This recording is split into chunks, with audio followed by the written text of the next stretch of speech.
ಇವತ್ತೇನಾಯ್ತು ಗೊತ್ತಾ? ಈ ವಿಡಿಯೋನ ಫುಲ್ ನೋಡ್ಕೊಂಡು ಬನ್ನಿ. Hello hi guys, welcome back to Shushu mini vlogs. ಎಲ್ಲರಿಗೂ ಗುಡ್ ಮಾರ್ನಿಂಗ್. ಇವತ್ತೇನೋ ಗೊತ್ತಿಲ್ಲ, ಬೆಳಗ್ಗೆನೇ ಚಳಿ ಒಟ್ಟಿಗೆ ಮಳೆನೂ ಸ್ಟಾರ್ಟ್ ಆಗಿಬಿಟ್ಟಿದೆ. ಇವತ್ತು ಸ್ವಲ್ಪ ನಾನು ಬೇಗನೆ ಎದ್ದಿದ್ದೆ. ಏನಕ್ಕಂದರೆ ನಮ್ಮ ದೊಡ್ಡಮ್ಮವ್ರ ಮನೇಲಿ ಹಸು ಮರಿ ಹಾಕಿತ್ತಂತ, ಅದ್ರದ್ದು ಹಾಲು ಗಿಣ್ಣು ಹಾಲು ಅಂತ ಹೇಳಿ ಬರುತ್ತಲ್ಲ, ಅದನ್ನ ಕೊಡ್ತೀನಿ ಅಂತ ಹೇಳಿದ್ರೆ, ಹಾಗೆ ಬಸ್ ಸ್ಟ್ಯಾಂಡ್ಗೆ ಹೋಗಿ ಅದನ್ನ ಕಲೆಕ್ಟ್ ಮಾಡಿಕೊಂಡು ಮನೇಲಿಟ್ಟೆ. ಹಾಗೆ ಅಮ್ಮ ಬಿಸಿ ಬಿಸಿ ರೊಟ್ಟಿ ಮಾಡ್ತಿದ್ರು, ಅದನ್ನ ನಾನು ತಿಂದ್ಕೊಂಡು ಶಾಪ್ ಕಡೆ ಹೊರಟೆ. 2 ಡೇಸ್ 3 ಡೇಸ್ ವೀಡಿಯೋ ಎರಡೂ ಮಿಕ್ಸ್ ಇರುತ್ತೆ. ಯಾಕಂತಂದರೆ ನನಗೆ 2 ಡೇಸ್ 3 ಡೇಸಿಂದ ಯಾವ ವೀಡಿಯೋನೂ ಮಾಡೋಕ್ಕೆ ಮನಸ್ಸೇ ಬರ್ತಿರಲಿಲ್ಲ. ಯಾಕಂದರೆ ನನ್ನ ಮೈಂಡಲ್ಲಿ ಏನೋ ಓಡ್ತಾಯಿತ್ತು. ಏನು ಓಡ್ತಿತ್ತು ಅಂತೇಳಿ ಮುಂದಿನ ವೀಡಿಯೋದಲ್ಲಿ ನಿಮಗೂ ಗೊತ್ತಿರುತ್ತೆ. ಇವತ್ತು ನೋಡಿ, ಬೆಳಗ್ಗೆನೇ ಸ್ವಲ್ಪ ಮಳೆ ಬರುತ್ತೆ, ಸ್ವಲ್ಪ ಹೋಗುತ್ತೆ, ಆ ಥರ ಇದೆ. ಬೆಳಗ್ಗೆನೇ ತುಂಬಾ ಚಳಿ ಇದೆ.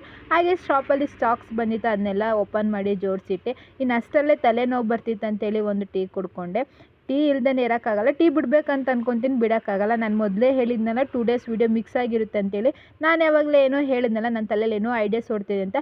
ಅದಕ್ಕೆ ಸ್ವಲ್ಪ ಥಿಂಗ್ಸ್ ಎಲ್ಲ ತೊಗೊಬರೋದಿತ್ತು. ಹಾಗೆ ಅದನ್ನೆಲ್ಲ ತೊಗೊಬರೋಕ್ಕೆ ನಾನು ಟೌನ್ಗೆ ಹೋಗಿದ್ದೆ. ಅಲ್ಲಿಂದ ಬಂದು ಟೌನಲ್ಲಿ ಶಾಪಲ್ಲಿರೋ ಕೆಲಸನೆಲ್ಲ ಮುಗಿಸ್ಕೊಂಡು, ಹಾಗೆ ಒಂದು ಎಡಿಟಿಂಗ್ ಬ್ಯಾಲೆನ್ಸ್ ಇತ್ತು. ಹಾಗೆ ಎಡಿಟಿಂಗ್ ಬ್ಯಾಲೆನ್ಸ್ನ ಎಡಿಟ್ ಮಾಡ್ಕೊಳ್ಳೋಣ ಅಂತ ಹೇಳಿ ಇವತ್ತು ಒಂದು ಬೆಳಗ್ಗೆ ರೀಲ್ಸ್ ಮಾಡಿದ್ದೆ. ಅದನ್ನ ಎಡಿಟ್ ಮಾಡಿ ಕೂತ್ಕೊಂಡು ಶಾಪಲ್ಲಿರೋ ಕಸ್ಟಮರ್ಸ್ನೆಲ್ಲ ಅಟೆಂಡ್ ಮಾಡ್ಕೊಳ್ಳೋಷ್ಟೊತ್ತಿಗೆ ಹಾಗೆ ಅಷ್ಟರಲ್ಲೇ ತಲೆನೋವು ಸ್ಟಾರ್ಟ್ ಆಯಿತು. ಹಾಗೆ ಒಂದು ಟೀ ಕುಡಿಯೋಣ ಅಂತೇಳಿ ಒಂದು ಬ್ಲ್ಯಾಕ್ ಟೀ ಕುಡ್ಕೊಂಡಿನಿ. ಶಾಪಲ್ಲಿ ಕೆಲಸನೆಲ್ಲ ಮುಗಿಸ್ಕೊಂಡು ಅಷ್ಟರಲ್ಲೇ 9 ಗಂಟೆ ಆಯಿತು. ಮನೆ ಕಡೆ ನಾನು ಹೊರಟೆ. ಇವತ್ತು ನಾನು ಹೇಳಿದ್ನಲ್ಲ ನಿಮಗೆ, ಯಾಕೋ 3 ಡೇಸ್ 4 ಡೇಸಿಂದ ಏನು ವೀಡಿಯೋ ಮಾಡೋಕ್ಕೆ ಇಂಟ್ರೆಸ್ಟ್ ಬರಲಿಲ್ಲ.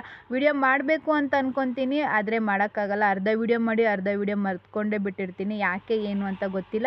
ಹಾಗೆ ಮನೆಗೆ ಹೋಗಿದ ತಕ್ಷಣ ನಮ್ಮ ಕರಿಯ ವೀಡಿಯೋ ಕಾಲ್ ಮಾಡಿದ್ದ. ಹಾಗೆ ನಮ್ಮ ಕರಿಯನ ಜೊತೆ ಸ್ವಲ್ಪ ಹೊತ್ತು ಮಾತಾಡಿಕೊಂಡು ಆಟಾಡಿಕೊಂಡು ಅಷ್ಟರಲ್ಲೇ ಏನಾದರೂ ತಿನ್ನಬೇಕಂತ ಅನ್ನಿಸ್ತಾ. ಹಾಗೆ ಒಂದು ಲೆಮನ್ ಜ್ಯೂಸ್ ಮಾಡಿಕೊಂಡೆ, ಚಿಪ್ಸ್ ಇತ್ತು, ಅದನ್ನ ತಿಂದ್ಕೊಂಡು ಬಿಗ್ ಬಾಸ್ ನೋಡ್ತಾ ಇವತ್ತಿನ ಡೇ ಇಲ್ಲಿಗೆ ಎಂಡ್ ಮಾಡ್ತೀನಿ. ಇಷ್ಟ ಆದರೆ ಲೈಕ್ ಮಾಡಿ, ಶೇರ್ ಮಾಡಿ, ಕಮೆಂಟ್ ಮಾಡಿ, ಫಾಲೋ ಮಾಡಿ, ಸಪೋರ್ಟ್ ಮಾಡೋದಂತರೂ ಮರಿಬೇಡಿ. Thank you.